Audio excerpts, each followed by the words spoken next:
Okay, now I'm recording. Oh my goodness. Crazy. Me too.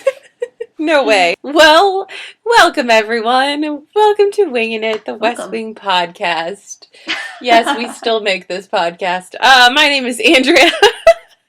This is my friend Sallie. Hi. Hey. And we are here to talk about Season 3, Episode something. I've completely 10. given up on numbering them. It's episode 10 on IMDb. I don't remember if we're counting Isaac and Ishmael, but whatever. It's episode 10. No, we're not. We call it 3.0. Okay. We are talking about Bartlet for America! Yay! Who's excited? What a day. Everyone. I'm Everyone's excited. If you were asking me via text, I would text you back with the emoji of the girl with her arm raised up in the air. Because I would say, I am excited. Me too. Hope you guys are too. Well, we definitely need to sing. Yeah. For sure. Yeah. Definitely. Okay. I have a little bit of a tickle in my throat right now, so I apologize if you hear that my vocal cords are a little bit swollen. Shoot, if the first... I apologize. However many episodes of this podcast with us singing hasn't scared them away by now... I don't know. Then nothing really will. Yeah, which it has scared some true. people away. Well, whatever. Party poopers. It's okay. They say if you love someone, let them go. If they come back, it's yours. That's how you know. Okay. Duh. Duh. Duh. Oh, it's lower today. Yeah, ba,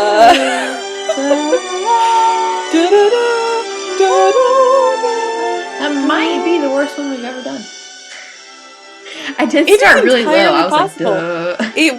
It was lower, but I kind of liked it Sorry, because guys. my cords are swollen. Hey.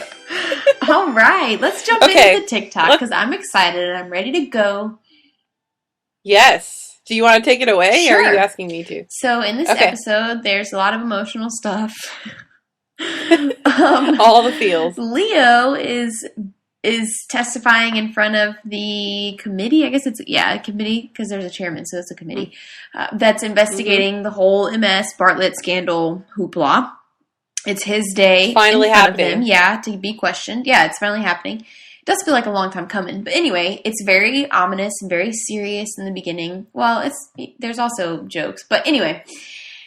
So that's happening, and that's a big part of it. And throughout the testifying, we're also flashing back to the campaign trail and seeing Bartlet sort of sign on to become president and to the MS stuff just unfolding in real time at the beginning, telling Hoynes and all that jazz.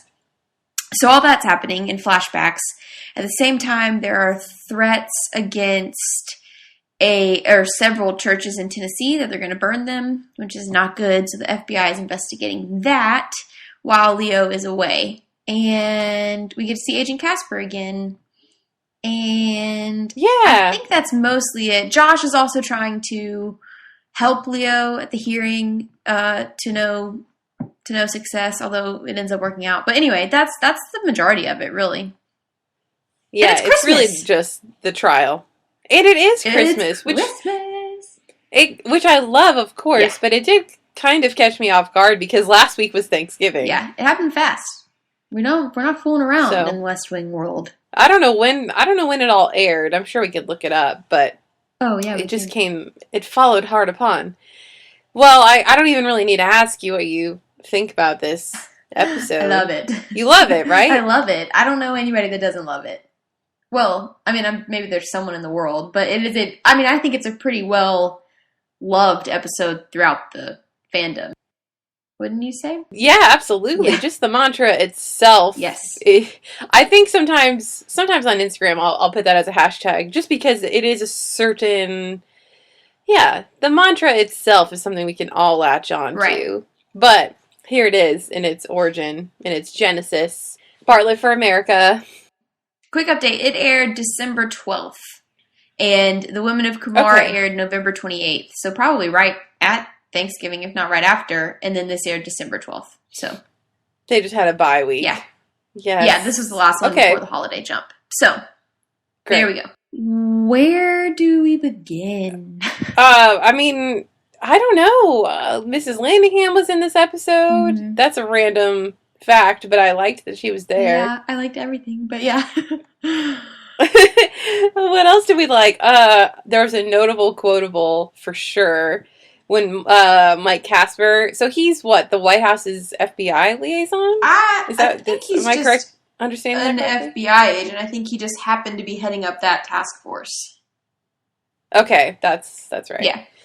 But he comes in, and Donna's not in this episode very much. No. But he walks in and he says to Donna, "Churches are burning. Otherwise, I would be hitting on you." And I almost had a spit take. I was what a line! Completely unaware. What I wrote. That was great. Yeah, I mean, we don't hear that kind of. No, I mean, it's just so like confident and like you don't really expect it from him to just be he doesn't seem like. I don't know. I loved it though. Yeah, it's funny. It was like a Bruno line. Yeah, it kind of was. Other than that, I don't know who else would have said it. Yeah, it was Josh. So funny, I don't know. No, because Josh isn't that like. I don't know. No, yeah, no, he's not that forward. Yeah, it was weird, but I love what's his name, Clark Gregg. He's just. I mean, we loved him when he was in it before as well, but it's worth mentioning again. Still love him. Yeah, he's our love endures. Yeah, he's lovely. I loved him in what's it called now? 500 Days of Summer. Yeah. You remember that? Yeah. Where he's the greeting card boss of Joseph Gordon-Levitt. Yeah. So funny. Such a good dude. Actually, let's pause for a moment. There's someone else that we are seeing again. This is a Jordan episode. Joanna Gleason. Jordan. Is that the lawyer? Female Jordan? Yeah. Okay, cool. Yeah. I didn't ever catch her name, Gleason. But sorry, everybody. I didn't ever catch her name, but I like her. The first thing I ever remember her from is on Friends. She plays Rachel's boss. Oh, yeah. So I always picture her like outside smoking because that's what she does. And so that's what I am thinking of. So it's funny to see her in this. Well, for me, you might also remember her from The Wedding Planner, where she's the mom of Matthew McConaughey, and she's like day drinking on a horse. Oh, really? And sinking. Yep. You go back and rewatch that. It's a little funny. Dim. She was also in Into the Woods. She was the baker's wife. So all of you musical theater kids out there.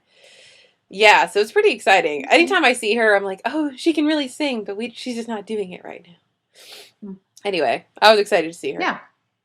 Speaking of real fast, okay, we've been a little off topic so far in this podcast, but we've gotten a few notes to listen to the Hamilton soundtrack because it's very like if you like West Wing, you might like it. And Bradley Whitford also tweeted about it, and supposedly there's some West Wing references. And I've been listening, and I haven't heard any yet, but I've also been listening at work, so I'm like slightly distracted. But so you guys should either tell us the West Wing references, or if you haven't listened yet, listen. It's delightful.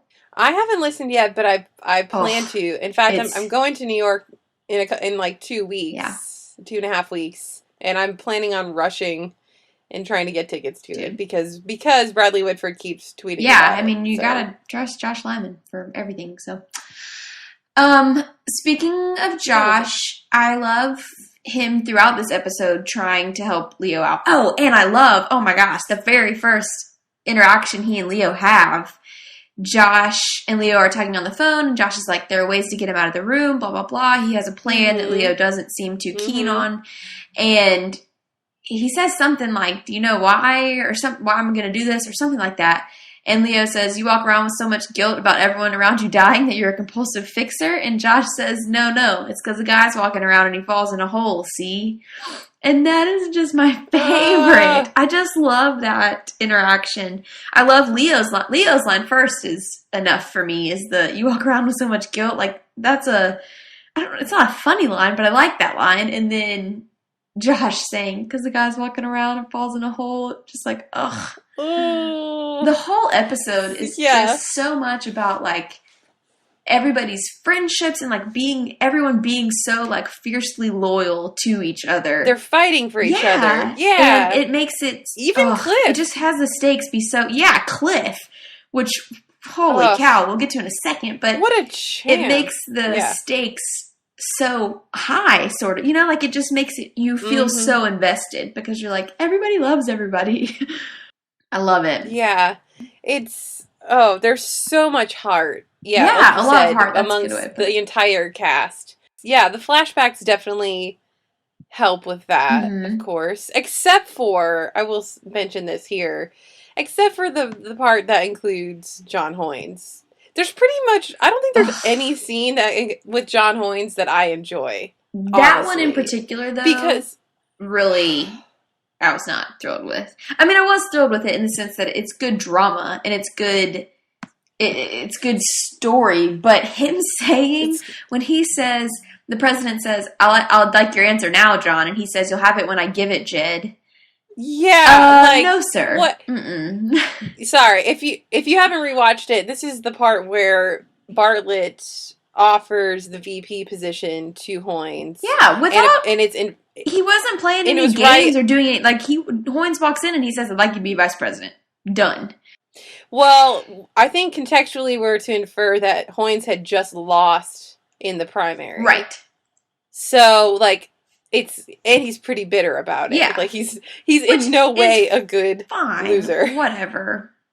It doesn't excuse it. Yeah, and, like, I understand it from from a character standpoint where, like, he's already feeling bad about losing to Bartlet, but then also realizing, oh yeah, the guy that just won also has MS and didn't tell anyone, and this is the guy, you know, like, I get it, but he really is so salty, has such a chip on his shoulder that he just rubs me the wrong way all the time. I do get it, and like I said before, I appreciate the story, I appreciate the drama of it, I appreciate the sort of tenseness that is there, the intensity that's there, and I mean, it makes Hoynes a formidable opponent. I mean, even though he's not an opponent, he's on our team, but he still is an opponent, really. He hasn't been, even though he's on our team, he hasn't really been on our side thus far, and this sort of sets that up, I think.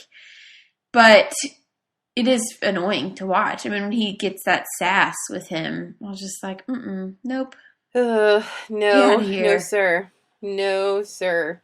Yeah. Also, I've decided that someday I would like the authority to be able to say, "Can I have the room, please?" I don't think I have that authority yet in pretty much any sphere of my life, but that's something I'm going to shoot for now. Yeah. Oh, man. I'll let you know how it goes. That would be one of the perks of having some sort of power. Yeah. One thing I did notice about this episode that I thought was enjoyable. The flashback with Toby and CJ and Sam in the storefront in Iowa, and they're like tossing around the basketball. It's delightful. It's delightful. For so many reasons. And then, of course, CJ accidentally throws the basketball through the glass window. Right. Which is funny. Like, it was just the right amount of levity. But also the fact that we got a genuine Toby laugh, which I think... I don't think we've had an unironic Toby laugh, you know, not where he's laughing don't get like many, incredulous about something, you know. Right. Yeah, it's got to be like less than 5 times we've seen this man laugh in the course of 7 years. Yeah. Yeah. So, yes, I love everything about that scene. Sam at the end leaning out, looking through the hole. Does anybody want to get the ball? So it's all lovely. Great. Yeah, it was all pretty great. I also liked in that flashback how Bartlet is walking Abby to the police car to be escorted away. And that was a nice moment where she was really warm. You know, like I've said in previous episodes, like she often has to just be so hard-nosed about something, and there's a lot of tension, and this one just had no trace of that. It was just very loving, and I was like, thank God. I feel like they haven't had like a nice moment in a long time. I mean, it was a flashback, but... Right. I agree totally. I think she's very warm in this scene, and I like this scene because I like this... As much as I sometimes have problems with the storyline, I like this storyline because it makes me sort of... I'm just like, I don't know how I feel about it, actually. Because when President Bartlet talks about it in this scene, he's like, I'm not lying to anybody. What's this going to reveal? Da-da-da-da. And when you sort of see the inside of it and see his side of it, you're kind of like, it's not that big of a deal. It's fine. You know? Right. Like, whatever. And then you think about it from like the outsider's perspective. Okay, if this happened really... how would I feel? So I like that I'm sort of back and forth on it. It's sort of like an ethically gray area for me. You know what I mean? Mm-hmm. Yeah, absolutely. Like that we see both sides of the coin too. Yeah. Mm-hmm. I do appreciate that as well. So that's one of those things, scenes, like watching the decision happen of like, I'm not lying, but I'm not telling them. Yeah, it was scary seeing the flashback to October 30th. Mm-hmm. I mean, obviously I've seen this episode before, probably more than once. Yeah. But I kind of forgot that specific scene where Bartlet has an episode. He collapses like right before some sort of speech on the campaign trail. It's so scary. Oh gosh, because nobody knows what's going on. Right. It is I love this scene because it's so intense. Like everything is done really well in that scene. The lighting is great. The music is just the right amount of intense without being too much. And everyone else's reactions of watching him are so perfect and so in character. Like Josh doesn't really get what's happening at first. He's all business mode. Like he's all like about the debate, blah, blah, blah. And Toby is the first one who says, he's like, something's wrong. And when Toby says that, you're just like, oh, something is wrong. Toby, you have no idea. Yeah. And and Martin Sheen in it is great. His sort of just the look on his face and how he, yeah, pay that man whatever he's asking because he earned his his stripes. Yep. This episode is also not surprising. I was about to say it's surprisingly humorous. It's not surprising because we're used to that with The West Wing, but it was an episode that you expect to be heavy and emotional, and it is heavy and emotional. But there are a lot of funny moments. I mean. Mm-hmm. When they're talking about stupid criminals, Bartlet's like, some of the stupidest criminals in the world are working right here in America. I've always been proud of that. I wrote that down too. And when he's on the phone with Leo at the beginning and he says, if you need to perjure yourself to protect me, you're going to damn well do it. And Leo's like, this is not a secure line. Actually, I think the full quote from Bartlet to Leo there was like, I don't care that much about your ass, but if you need to perjure yourself, I love it. It's so like light and frothy, and it does totally offset this. Yeah, it's exactly what I always say, that the best episodes are the ones that mix that in this perfect like formula, and this is one of those, you know. Mm-hmm. Apple pie a la mode here, Sorkin. He's got a deft hand when it comes to both genres. Oh gosh, so should we just talk about Leo? Yeah, let's just talk about Leo for the whole rest of the time, because clearly he's the MVP for me, but we'll get to that. One thing that did catch me off guard, because I haven't rewatched this episode in a while, was the whole Leo licking the napkin thing and putting it on the easel when it's just not often that you see people lick napkins, right? I mean... Right. Well, and the scene is so iconic when he sticks that napkin up there that you forget about the licking part. It was a little distracting to me. Yeah. I kind of wondered if it was written that way, or if they were going to, if they staged it differently, was he going to, put it on a table, and then they realized the shot would be weird, so they had to put it up? I don't know.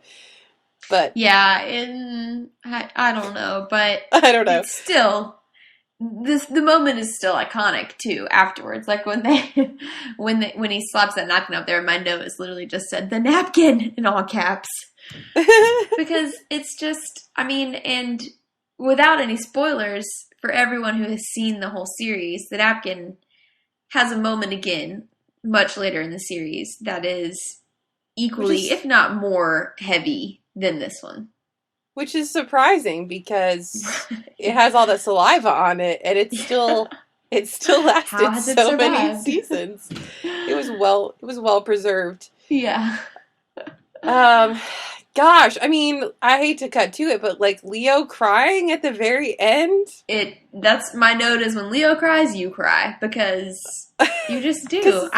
Does he ever cry again in the series? I don't think he. I cannot think of a time that he does. There are other things that he does that are dramatic, but I don't think he cries. I can't remember another one. But so for people who haven't watched it, obviously at the end of the episode, President Bartlet, after Leo has gone to bat for him, which we still need to talk about too, President Bartlet gives him the napkin framed, and Leo gets very emotional. And President Bartlet's like, "That was awfully nice of you," and you're just like, "It was. You guys are best friends." It's great. You guys are best friends. It's a great scene. Oh, it's so good. But it's a great scene because of the build-up. So we can talk about that too. Because Leo in the hearings and John Spencer in the hearings, his attitude is perfect. I mean, he's I love it. Cool and collected. He's so and calm. He just like has just the right amount of not sad, but just the sass. He just has this air about him. And he's taking it. breaks to ask the lawyer out, and it's just everything about that it was is great. funny too. That was funny. I mean, the fact they did it twice, but it was like, what? The guy had a bad attitude or something, so he punishes him by making him wait. Like, I just love that. I thought it was hilarious. It's kind of like a womanly thing to do, but just his I mean, it was just great because it was just not letting them have the power. Mm-hmm. And so then in the hearing, we get to another Gibson, I think, another congressman. Yeah. Who has some dirt on Leo, who saw Leo drunk this night of the debate that we're flashing back to, and is going to quiz him about his alcoholism and blah, blah, blah. And Leo sort of figures out what's going on, so he goes into the whole story with the lawyer, and we get to see it via flashback. Mm-hmm. And that was tough. It was tough. It's not a fun scene, but the all of the talk about alcoholism and all of John Spencer's lines and little speeches are perfect. He's like, "I'm an alcoholic. I don't have one drink," and he talks about, "I don't understand people who leave half a glass of wine on a table." All of it was great and really really not touching. Sounds warm, but it gets to you. Absolutely. Ooh, it was so good. And the way that it was shot, too. So, I mean, on its own, just what he was saying was great. Like, obviously, the writing was great. And then his performance, again, just so good. But then the way it was shot, like, the cinematography of it, when it all came lighting, together. The angles, Yeah, and he's like, and the slow buildup of it too, where he's telling all of this to, I keep saying Joanna, which is her real name, but he keeps telling this to Jordan, and she's like trying to figure out, what does this guy have on you? And he's got this like long poetic like monologue buildup, and he's like, I'm getting to it, lady, He keeps going back to the debate room, and she's like, the hotel room, Leo, what happened in the hotel room? Like, tell me what I need to know. But the hotel room, the main distracting thing in that scene clearly was the purple lighting. No, that one of the guys was Principal Belding. Wait, what? Yeah, no, from Saved by the Bell. Yes, no, he wasn't. Yes, he was. No, I don't buy it. Yep. Are you going to IMDb me right now? I'm looking at it right now, but I already knew it. It's Principal Belding. I promise. Oh my gosh! Yep. I have not. They don't show his face a ton. Because they show him pouring the drink, and they show them, and it's dark in there, but it's definitely him. Oh my gosh! I think I was just so mesmerized by Leo that I just didn't really take that in. Didn't see. Wow. Yeah. So Principal Belding. That's great to know. Well, who wasn't saved by the bell? Leo. He was caught. He was caught by the bell. He was caught by the bell. By the other guy. He was sort of saved by the bell, or saved by Cliff. That was bad. What? That was bad. That's joking. Okay. It wasn't a joke, but it was bad. I'm sorry, everybody. That was bad joking. It was bad, but he was saved. Golly, what a champ! What a champ! Really, that was great. What did I write down? I wrote down, he's still good enough for Donna. You said he's good enough for Donna? He's still good enough for Donna, yeah. Yeah, I said Donna marry him. Aww. Because just, what a dude, man.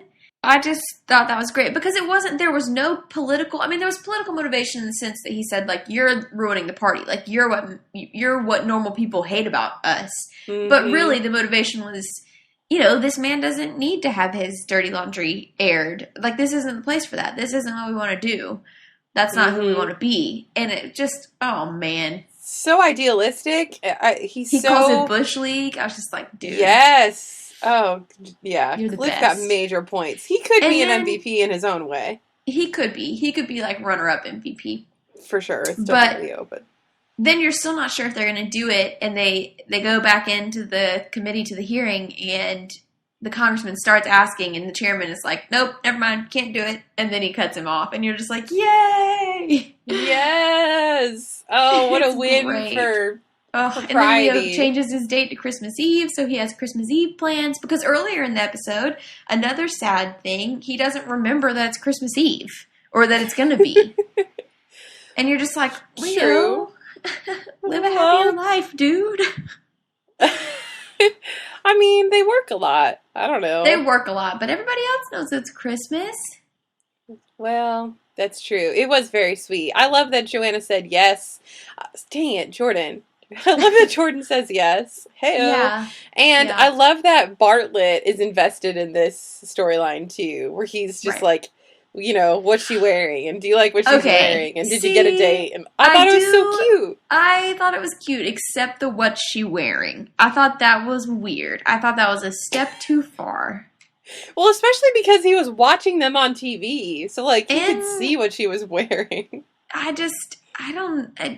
felt weird. I don't know. That just felt odd to me. I don't know.